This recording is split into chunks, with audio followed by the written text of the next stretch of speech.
on to agenda item 6 then. Near and dear to our hearts, the National Public Broadband Safety. Thank you very much. Thanks, Michael.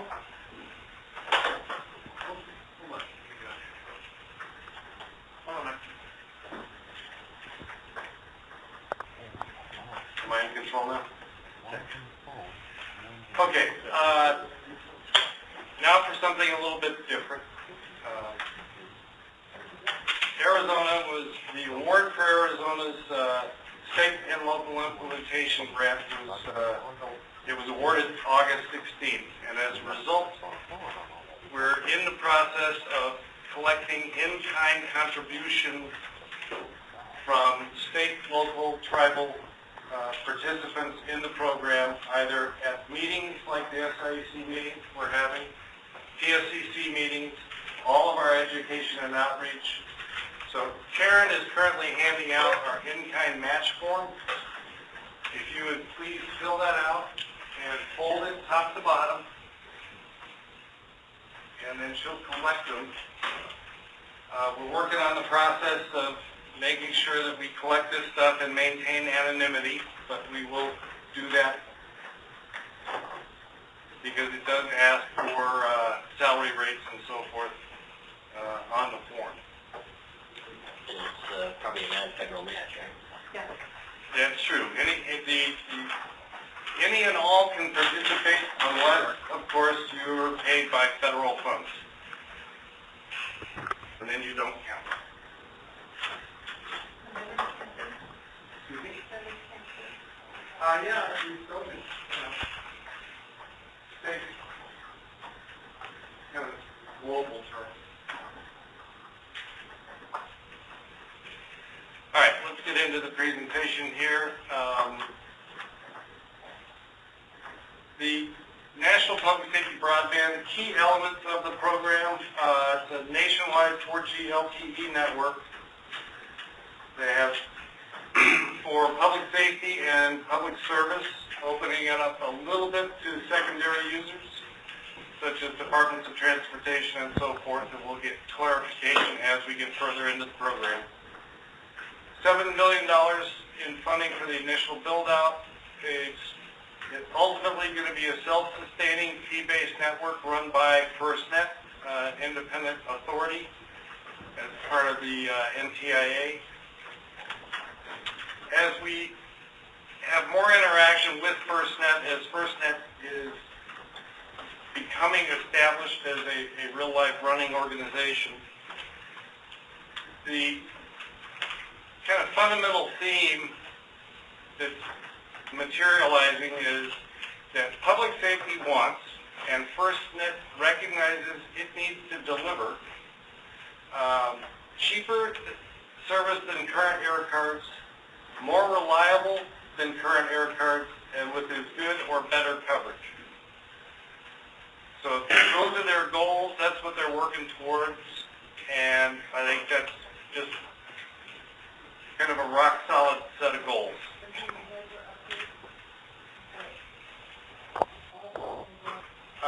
As part of this program, there's a state and local implementation grant program. FirstNet is required to work with states, local, tribal entities, and to establish basically the requirements that each state feels it needs to run a 4G LTE network within the state, and handling such things as coverage, number of users, and we'll be going through a statewide education and outreach program to introduce the concepts, introduce the value, and to collect data on coverage requirements, special critical infrastructure in the certain local jurisdictions. Talk about budget considerations, because that will be top of mind within many agencies. And then discuss the possibility of sharing infrastructure to reduce the cost of the overall network. As I said earlier, the big announcement was that we did receive the award notice from NTIA on August 16th. The within a month, the NTIA wants our baseline expenditure plan. And then once they determine the data collection requirements from FirstNet, then we'll be able to readjust. So we know that FirstNet is trying very hard to get this data collection identified and pinned down so that we can start doing data collection at the same time we're doing education outreach, because they don't want to have just the travel and overhead. It would be much more beneficial to be able to do that all at once. The last time we talked was quite a while ago, so I've kind of gone through April through July in terms of key events through that time span while we were in the grant process. They did hire a general manager.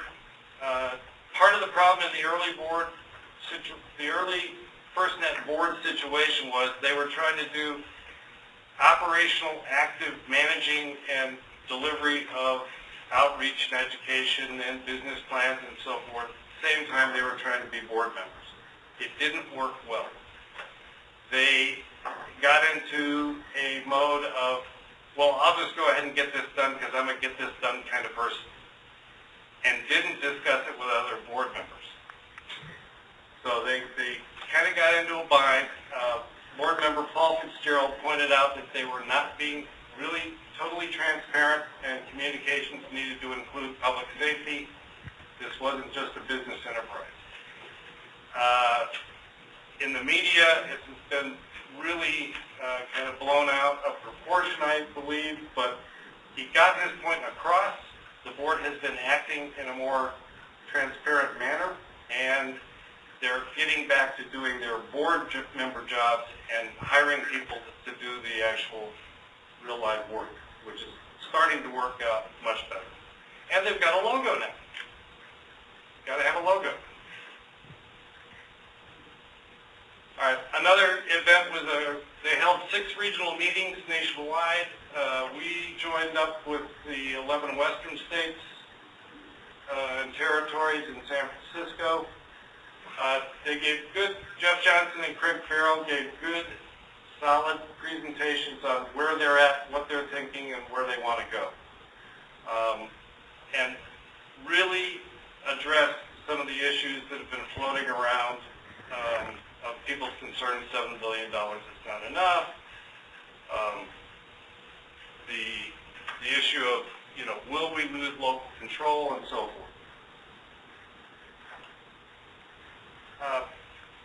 Part of the second day was state teams getting together and defining some requirements and priorities.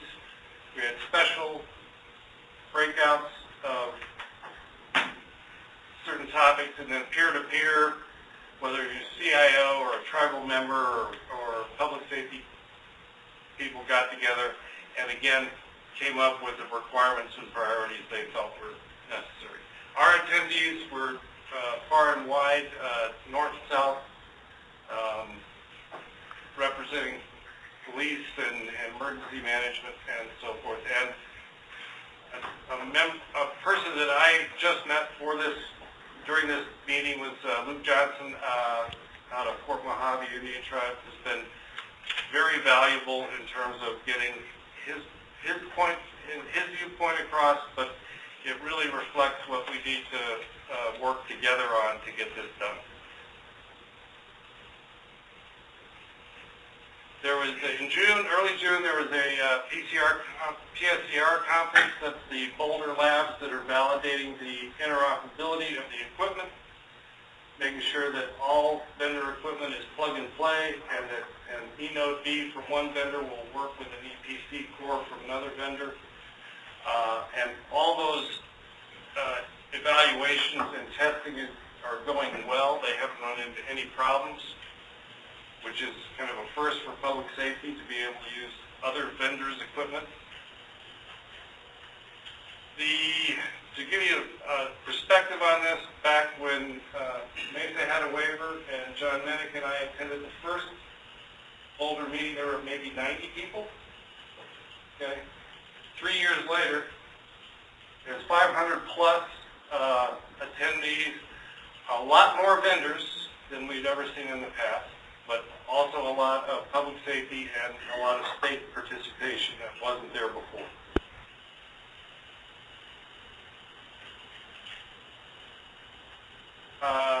Arizona Department of Homeland Security held a seminar, tribal,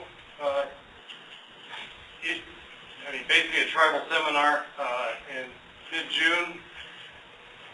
They invited us to speak about the SIEC program and the National Public Safety Broadband Network, and there were 15 of our Arizona 22 recognized tribes, which was a real solid participation. I want to point out FirstNet is gaining traction. As I mentioned, they are starting to hire people. They not only have a general manager, but they have a deputy general manager now. They are starting to staff up. They currently have 35 consultants. They plan to build up to about 100 employees. And they're really starting to move forward. Basically, they gave this part of the presentation that was given in San Francisco as the regional meeting. And as I said, they actually identified and recognized there are perceptions out there, like FirstNet will cost too much to build, FirstNet recognizes it doesn't have enough money, and it needs to partner with people to lower costs and so forth. So all of the issues that have been brought up, either in statewide meetings or the media, they're recognizing and actually trying to address. They're also put together an organizational plan, presented at one of the FirstNet board member meetings, and you can see that they've got the usual organizational needs of a deputy general manager, which I've mentioned. TJ Kennedy has been hired for that position. They currently have job postings for the chief technical officer, chief information officer, and I think they've hired a general administrator. What's his name? Ed. Excuse me, I've got my notes here.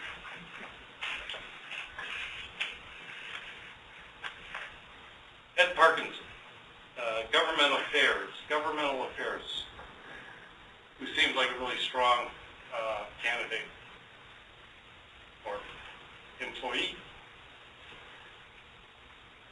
FirstNet has also issued 10 RFIs in two main sections.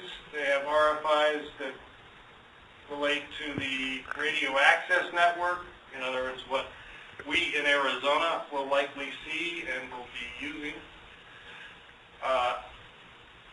When they first announced the RFIs, the antenna systems and the microwave backhaul was not part of the picture. In discussions with FirstNet, some of the western states have emphasized the need to pay attention to those issues, and they actually put in 2 additional RFIs compared to their original plan, which I was really happy to see that they were actually listening. All right, the other main set of RFIs relate to the core and the backhaul network and network operating centers and data centers and so forth. And then they have a number of pending RFIs, but these relate more to the operation and management, maintenance, technical support, and so forth. So it's reasonable to put them off until they can get to the nuts and bolts of actual building the network.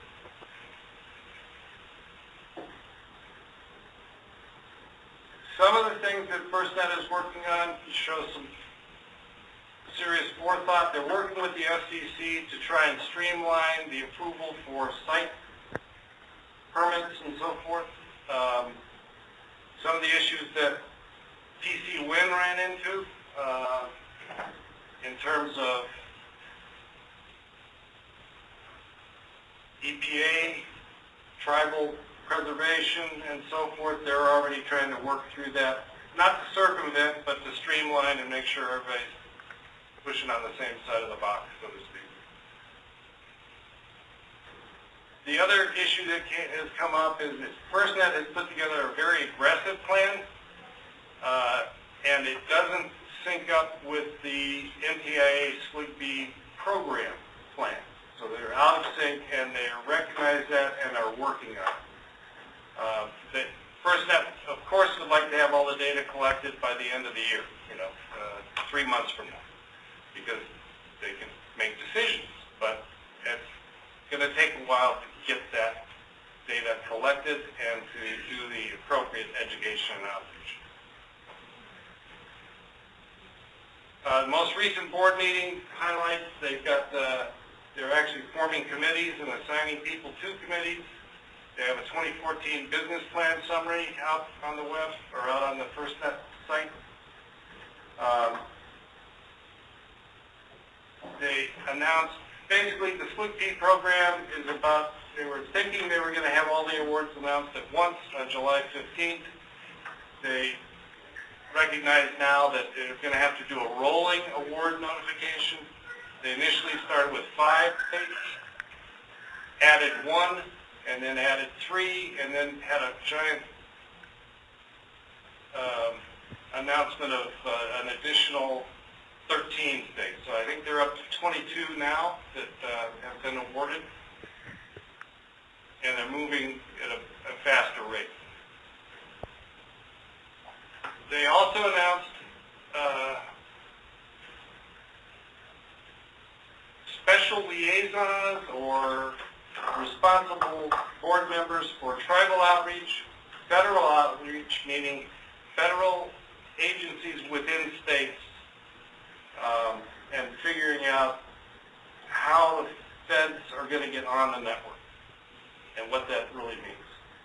And then also we're starting to talk about how to organize and deliver state consultations.